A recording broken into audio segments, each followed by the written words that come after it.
Thank you, Rabbi Linzer. Birshut Rosh Yeshiva, Birshut Rabbanim, Mazal Tov, Musmachim, soon-to-be colleagues, and to your family and friends and all of our guests. Even rabbis, just give you this piece of advice, even rabbis need rabbis.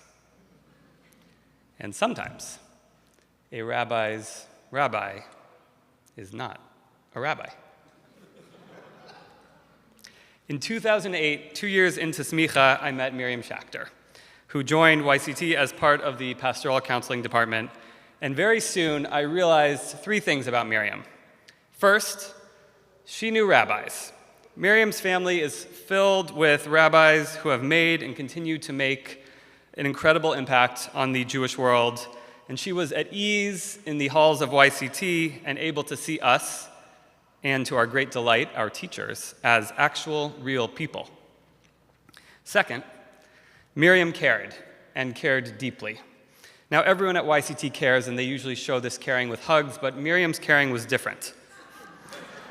I remember that year, she sat down with each and every student and had a one-on-one meeting to get to know us, a practice she continued. And she invested in the relationship with us and continues to for so many of us now in the field. And third, and perhaps most notably, Miriam sought the truth. Whether it was the truth within us, an analysis of a complex situation, or a larger realization, Miriam seeks truth and pursues truth. She is also excellent at detecting falsehoods, and there are more colorful ways of saying that, but I will refrain from that in this setting. And there's a Gemara related to this quality that I've been thinking of. The Gemara in Shabbos is exploring the different aspects of the Hebrew language and the letters, and a light on the fact that the Hebrew letters Shin Kuf Resh, which spell out Sheker, are consecutive nearly at the end of the Hebrew alphabet. And the Gemara says, "My taima Sheker mekarvan mileh, Emet merchaka mileh." Why is it, wonders the Gemara, that the letters of Sheker are adjacent to one another, while the letters of Emet, Aleph, Mem, and Taf are distant from each other? They're spread all throughout the alphabet. Sheker shechiach, kushta lo shechiach. That's because falsehood is easily found. Truth is not so common and found with great difficulty. The Gemara goes on and notices something else about the words Sheker and Emet. Umay taima shikra chada kar'e kai ve'emet melabin labone.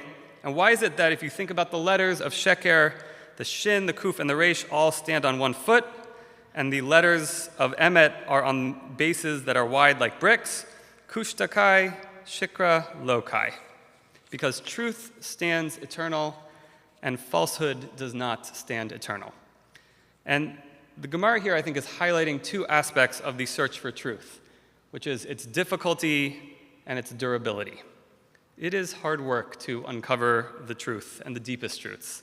And we spend our whole lives doing it, trying to discern the truths about God, about God's world, about the Torah, about our lives and ourselves. And in life and in learning, if we're lucky, we have friends and partners and chavrusas who help us to do this work. And many of us here have been lucky and fortunate to have someone who has helped us to do this very deep soul work. And it takes a special kind of person to help us learn and uncover these enduring truths. And Miriam, you have been that for me and for so many of us in this room.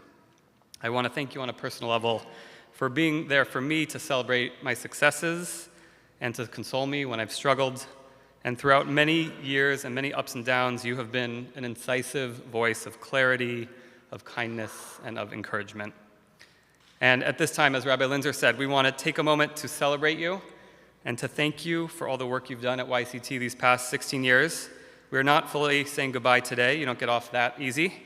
Miriam will continue to support our alumni in the field and provide an invaluable resource, whether we're trying to understand a situation, parse a complex emotional experience, or navigate our next professional step. Pirkei Avot famously enjoins us, "Aseh lecha rav v'kaneh lecha chaver," make for yourself a teacher and acquire for yourself a friend. And Miriam, you have been our teacher, you have been our friend in the deepest sense, helping us to uncover some of the holiest truths within us and within our holy work. We are forever grateful to you. We wish you much hatzlacha as you embark on this next chapter. Mazal tov.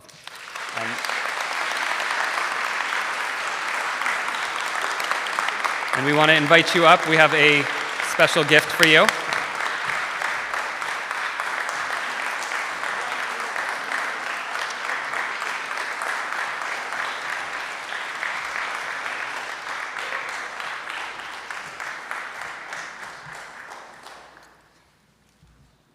Where am I standing? Stand in there. Doing great.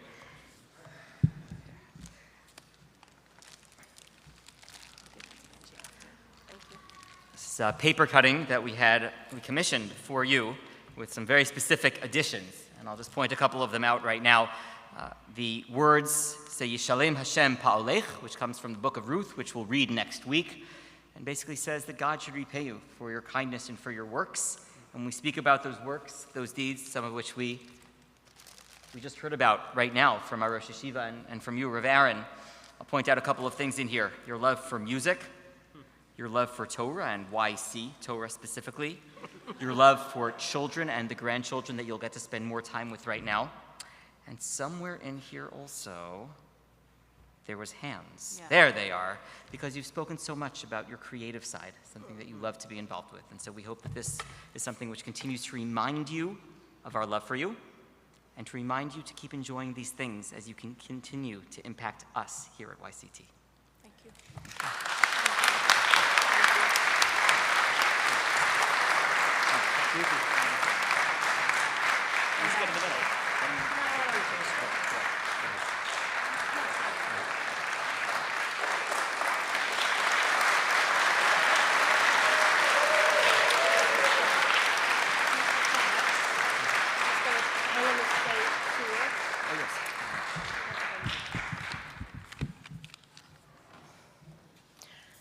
Rabbi Finkelstein, thank you.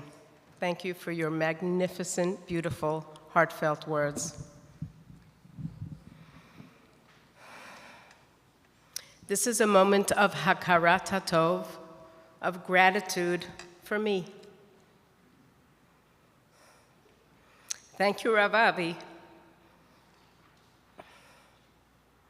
Thank you, Rav Avi, for your passion and for your vision. Thank you, Rabbi Linzer, for your leadership. Thank you, Michelle, Dr. Friedman, for welcoming me, for making room for me, and for celebrating my contributions to our yeshiva. And thank you to all our students and to all our musmachim in the field who for the past 16 years have trusted me, have confided in me, and invited me into their lives. I'm leaving my daily work at the yeshiva, but I remain deeply identified and connected to the vision and the mission of our yeshiva. Thank you, Chovevei, for providing me with a spiritual home. And Mazal Tov to you, dear graduates.